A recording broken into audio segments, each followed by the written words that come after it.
Hello मित्रों, welcome my channel.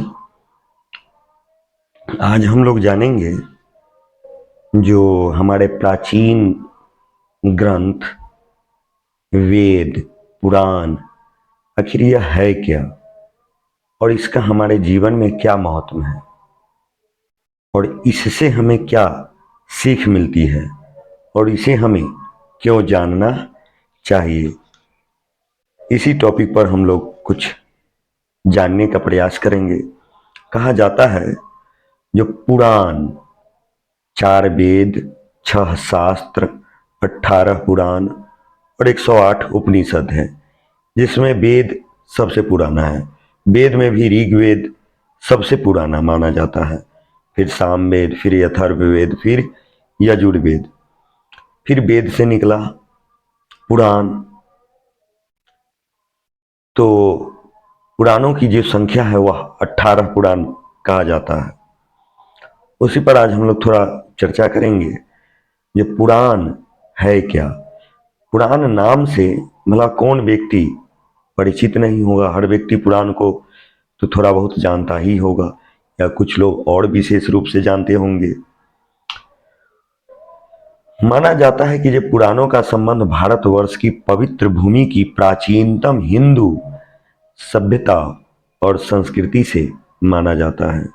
किंतु पुराणों के अध्ययन के बाद आज समस्त विश्व इस धारणा को मानने लगा है और जानने लगा है कि पुराणों का महत्व किसी धर्म विशेष या जाति या देश काल तक ही सीमित नहीं है, बल्कि यह तो संसार के समस्त प्राणी मात्र के जीवन मरण और मुक्ति और मोक्ष का मार्ग बतलाता है। यद्यपि सृष्टि की प्रथम रचना वेदों को माना जाता है, सृष्टि की में जो प्रथम रचना हुई वह वेद को माना जाता है, जिनकी उत्पत्ति स्वयं आदि ब्रह्मा जी के मुख से हुई थी। किंतु वेदों की भाषा शैली जो थी वह इतनी कठिन थी, दुरूह थी कि साधारण मनुष्य के लिए उन्हें समझ पाना अत्यंत कठिन था, क्योंकि वेदों में सृष्टि का कल्याण छुपा हुआ था।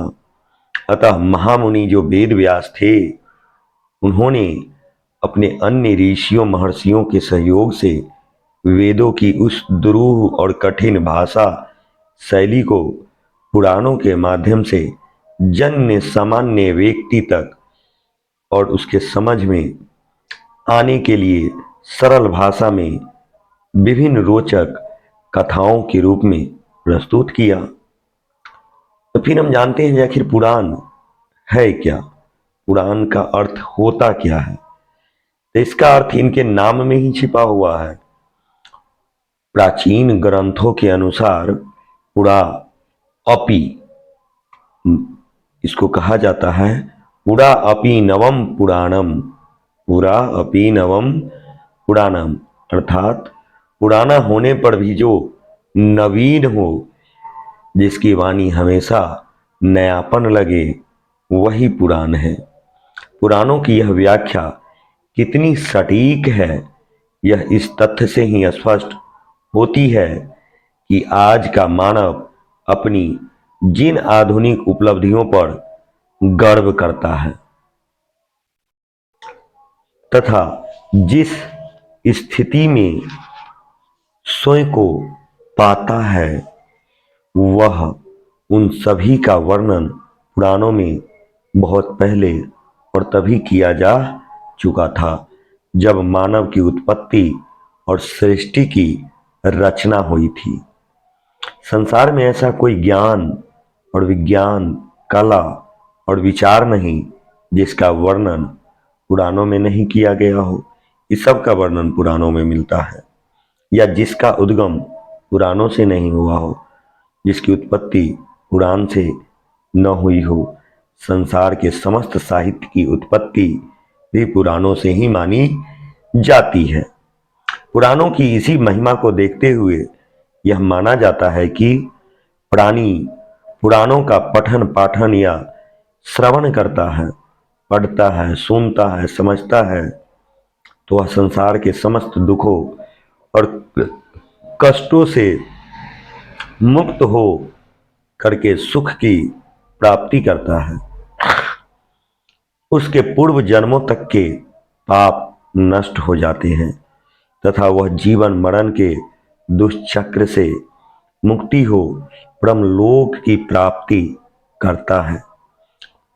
पुराणों में वर्णित कथाएं रोचक भी है, भयानक भी है और उनके यथार्थ भी है। इन कथाओं से किसी न किसी रूप में प्राणियों के कल्याण हेतु सदुपदेश, सही उपदेश मिलता है। हमारे देवी देवताओं, ऋषि मुनियों की अद्भुत शक्ति सामर्थ्य से ओत प्रोत पुराणों की कथाएं यह प्रेरणा भी देती है हमें कि किस प्रकार का साधारण मनुष्य भी अपने धर्म कर्म और जप तप द्वारा धरती पर रहते हुए भी स्वर्ग के सुख का उपभोग कर अंत में परम धाम को और मुक्ति को प्राप्त कर सकता है। और स्वर्ग कहीं और नहीं बल्कि धरती पर ही पाया जाता है। मनुष्य की इच्छा और आकांक्षा ही स्वर्ग है। सब कुछ उसके इच्छा और विचार पर छिपा हुआ होता है। यद्यपि पुराणों की बात करें तो पुराणों की कथाओं को किसी एक पुस्तक में समेट पाना संभव ही नहीं माना जा सकता। फिर भी पुराणों की जो कुछ वर्णित और श्रेष्ठ कहानियां हैं वो सब मैं आपको अपनी चैनल पुष्कर इंटरटेनमेंट पर समय समय पर प्रस्तुत करता रहूंगा। धन्यवाद मित्रों, इसी तरह बने रहिए हमारे चैनल पे।